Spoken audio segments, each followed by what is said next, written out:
വിശുദ്ധ മത്തായി എഴുതിയ സുവിശേഷം അദ്ധ്യായം 12 1 മുതൽ 13 വരെയുള്ള വാക്യങ്ങൾ.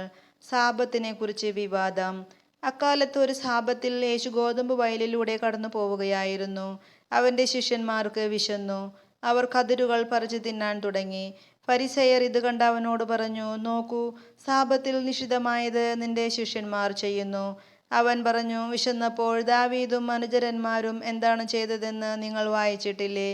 അവൻ ദൈവഭവനത്തിൽ പ്രവേശിച്ച് പുരോഹിതന്മാർക്കല്ലാതെ തനിക്കോ സഹചരന്മാർക്കോ ഭക്ഷിക്കാൻ അനുവാദമില്ലാത്ത കാഴ്ചയപ്പം ഭക്ഷിച്ചതെങ്ങനെ?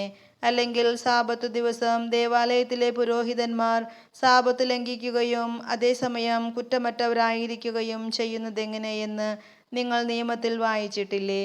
എന്നാൽ ഞാൻ നിങ്ങളോട് പറയുന്നു, ദേവാലയത്തേക്കാൾ ശ്രേഷ്ഠമായ ഒന്നിവിടെയുണ്ട്. ബലിയല്ല, കരുണയാണ് ഞാൻ ആഗ്രഹിക്കുന്നത് എന്നതിൻ്റെ അർത്ഥം മനസ്സിലാക്കിയിരുന്നെങ്കിൽ നിങ്ങൾ നിരപരാധരെ കുറ്റം വിധിക്കുമായിരുന്നില്ല. എന്തെന്നാൽ മനുഷ്യപുത്രൻ സാബത്തിൻ്റെയും കർത്താവാണ്. യേശു അവിടെ നിന്ന് യാത്ര തിരിച്ച് അവരുടെ സിനഗോഗിലെത്തി. അവിടെ കൈ ശോഷിച്ച ഒരുവനുണ്ടായിരുന്നു. യേശുവിൽ കുറ്റം ആരോപിക്കണമെന്ന ഉദ്ദേശത്തോടെ അവർ അവനോട് ചോദിച്ചു, സാബത്തിൽ രോഗശാന്തി നൽകുന്നത് അനുവദനീയമാണോ?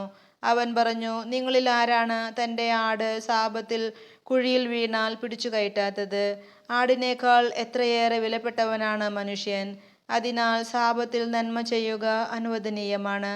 അനന്തരം അവൻ ആ മനുഷ്യനോട് പറഞ്ഞു, കൈ നീട്ടുക. അവൻ കൈ നീട്ടി. ഉടനെ അത് സുഖം പ്രാപിച്ച് മറ്റേ കൈ പോലെയായി. നമ്മുടെ കർത്താവായ മിശിഹായ്ക്ക് സ്തുതി.